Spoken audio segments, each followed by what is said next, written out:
আপনি যেহেতু এই ভিডিওতে ক্লিক করেছেন তার মানে আপনার একটি ডিএসএলআর অথবা মিররলেস ক্যামেরা আছে, আর সেই ক্যামেরা দিয়ে আপনি ফটোগ্রাফি ভিডিওগ্রাফি করেন, অথবা আপনি নতুন ডিএসএলআর কিংবা মিররলেস ক্যামেরা কিনতে যাচ্ছেন, আপনার বাজেট কম তাই সেকেন্ড হ্যান্ড ক্যামেরা কিনবেন।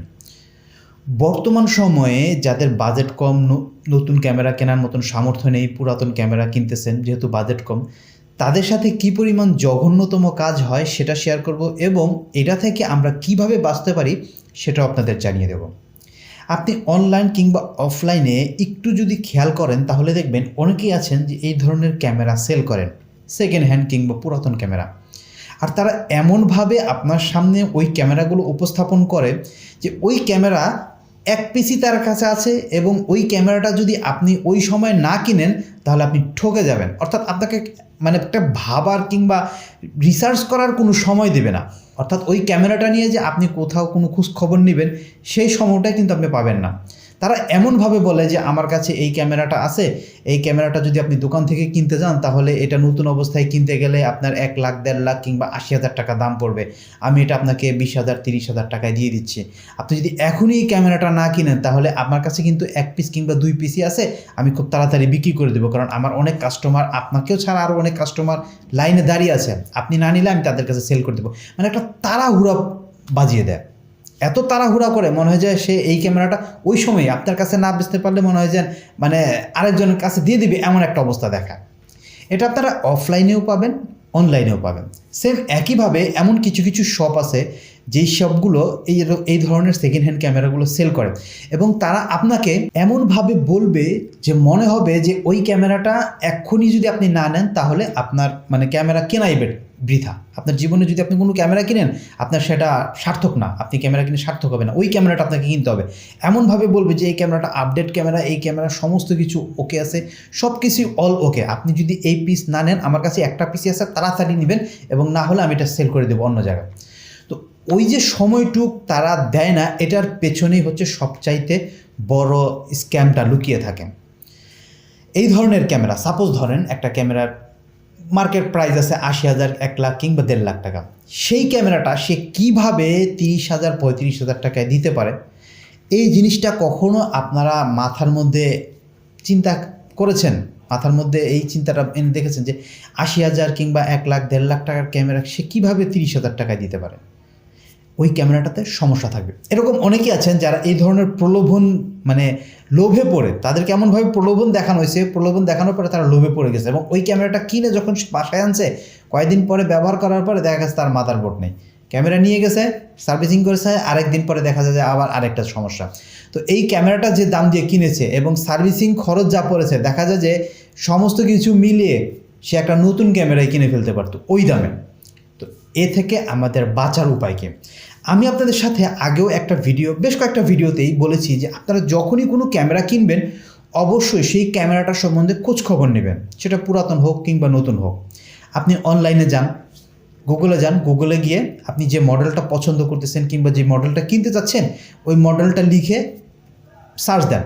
অনলাইনে সার্চ দেন যে মানে আপনার ধরেন M50 Mark II কিনতে চাচ্ছেন, সাপোজ ধরার কথা বলতেছি, আপনি M50 Mark II কিনবেন, ওইটা লিখে প্রাইস ইন বাংলাদেশ লিখে দেন। দেখবেন যে বিভিন্ন ওয়েবসাইট আছে তারা কিন্তু বিভিন্ন দাম প্রাইস দিয়ে দেয়। এর মধ্যে কিছু কিছু ওয়েবসাইট দেখবেন যে আকাশ পাতাল মানে আকাশ কুসুম প্রাইস দেয়, যে মার্কেটে যে প্রাইস আছে তার চেয়ে দেখা যায় যে অনেক কমে প্রাইস দিতেছে, ওই সব ওয়েবসাইটে আপনারা ভিজিট করবেন না। এমন কিছু কিছু ওয়েবসাইট আছে যে ওয়েবসাইটগুলোতে আপনার ট্রাস্টেড, অর্থাৎ তারা কিছুটা দাম বেশি রাখে, যেমন আপনার 2,000 3,000 5,000 টাকা বেশি রাখে। তো ওই প্রাইসগুলো আপনারা একটা লিস্ট করবেন, লিস্ট করার পরে বিভিন্ন বাংলাদেশের বিভিন্ন ক্যামেরা যে দোকানগুলো আছে এইসব দোকানের কিন্তু নিজস্ব ফেসবুক পেজও থাকে এবং ওয়েবসাইটও আছে, তাদের সাথে যোগাযোগ করবেন, যোগাযোগ করে দামটা আপডেট, অর্থাৎ যেদিন আপনি ফোন করেছেন ওই দিনের দামটা আপনারা জানবেন। যেহেতু ডলার দাম আপ ডাউন করে সেই ক্ষেত্রে আপনার কিন্তু দামটা বাড়তে কমতে পারে। তো আপনারা দামটা অ্যানালাইসিস করবেন, যদি সেই দোকানে ওই ক্যামেরাটা না থাকে তাহলে তাদেরকে এভাবে বলবেন যে ভাই এটার দাম কীরকম হতে পারে, যদি আপনার দোকানে আসে তাহলে কীরকম আনুমানিক কীরকম হতে পারে, তারা আপনাকে একটা ধারণা দিয়ে দেবে। অ্যাকুরেট দাম বলতে পারবে না, বাট একটা ধারণা দিয়ে দেবে। তো ওই ধারণা থেকে আপনি একটা বাজার অ্যানালাইসিস করবেন। বাজার অ্যানালাইসিস করার পরে আপনি দেখবেন যে আদৌ ওই ক্যামেরাটার দাম এত হতে পারে কিনা। সাপোজ ধরেন একটা ক্যামেরার দাম 80,000 টাকা আছে, 80,000 টাকা আছে। তো এই ক্যামেরাটা যদি কেউ সেল করে, যদি ক্যামেরার কোনো সমস্যা না থাকে তাহলে সে সর্বনিম্ন না হলেও এই ক্যামেরাটা আপনার 60,000 টাকা কিংবা 70,000 টাকা 65,000 টাকার নিচে সেই ক্যামেরা বিক্রি করবে না। যদি ক্যামেরার কন্ডিশন খুবই ভালো থাকে এবং দেখা গেছে খুব বেশি দিন ব্যবহার হয়নি, 1 বছর ব্যবহার হয়েছে এবং শাটার কাউন্টও খুব বেশি যায়নি, 1000-এর মতন কিংবা 2000 কিংবা 5000 শাটার কাউন্ট গেছে, সেক্ষেত্রেও দেখবেন ওই ক্যামেরাটা কিন্তু সে 65-70,000 টাকার নিচে বিক্রি করবে না, সে দামই বলবে না। আপনি যদি আপনার 60,000 টাকাও বলেন, সে আপনার সাথে কোনো কথাই বলবে না যদি ক্যামেরা অল ওকে থাকে। বাট ক্যামেরা যদি সমস্যায় থাকে তাহলে 100% দেখবেন ওটা আপনাকে 30,000 টাকায় কিংবা 35,000 টাকায় দিয়ে দিতেছে। তো এটার পেছনের রাজটা হচ্ছে এই জায়গায়, গোপন জিনিসটা লুকিয়ে থাকে এই জায়গায়। আপনি যে ধরনের ক্যামেরা কিনুন, আপনার বাজেট কম, আপনি নতুন ক্যামেরা কিনতে পারতেছেন না, সেই ক্ষেত্রে অবশ্যই আপনারা দেখবেন এই জিনিসটা অ্যানালাইসিস করে দেখবেন। সাপোজ ধরেন আমি আমার ব্যক্তিগত বিষয়টাই বলি যে আমি 700D ক্যামেরা ব্যবহার করি। তো এখন এই ক্যামেরাটা মোটামুটি আমি 1.5 বছরের মতন হয়েছে, 1.5 বছর হয় না আর কি, একটু কমই আছে, চালাচ্ছি। এই ক্যামেরা কোনো সমস্যা হয় না। তো এখন আমার টাকার দরকার পড়ছে, যে কোনো কারণবশত টাকার দরকারের কারণে আমি ক্যামেরাটা সেল করে দেবো। তো এখন এই ক্যামেরাটা যদি সেল করি, আমার তো কেনা আছে 40,000 টাকার ওপরে। তো এখন এই ক্যামেরাটা দেখবো, আমি কন্ডিশনটা দেখবো কীরকম হয়েছে, আমার শাটার কাউন্টটা দেখবো কীরকম হয়েছে। এইটা দুইটা যাচাই বাছাই করে ক্যামেরার কন্ডিশন যদি ভালো থাকে, ক্যামেরা যদি কোনো সমস্যা না থাকে, তাহলে কিন্তু সর্বনিম্ন হলেও আমি 30,000 টাকার নিচে বিক্রি করবো না। এই ক্যামেরাটা কখনোই বিক্রি করবে না, কেউই বিক্রি করবে না। এই জিনিসটা অবশ্যই আপনারা মাথায় রাখবেন যে একটা দামি ক্যামেরা কখনোই 4 ভাগের 1 ভাগ দামে কেউ সেল করতে পারে না, ক্যামেরা যদি সমস্যা না থাকে। তাই এইসব স্ক্যান থেকে কিংবা এইসব যেই প্রতারণা, এই প্রতারণা থেকে বেঁচে থাকবেন। আপনার বাজেট কম, আপনি দেখে শুনে বুঝে আপনারা ক্যামেরা কিনবেন। আশা করি আজকের এই ভিডিওর মাধ্যমে আপনাদের সাথে যে জিনিসটা শেয়ার করার চেষ্টা করলাম অবশ্যই আপনার ক্যামেরা কেনার ক্ষেত্রে কিছুটা হলেও সহযোগিতা করবে। যদি ভালো লাগে থাকে তাহলে ভিডিওতে লাইক দেওয়ার অনুরোধ রইল, আর যদি মনে চায় তাহলে চ্যানেলটা সাবস্ক্রাইব করতে পারেন।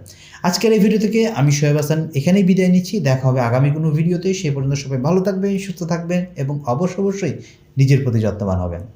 ধন্যবাদ।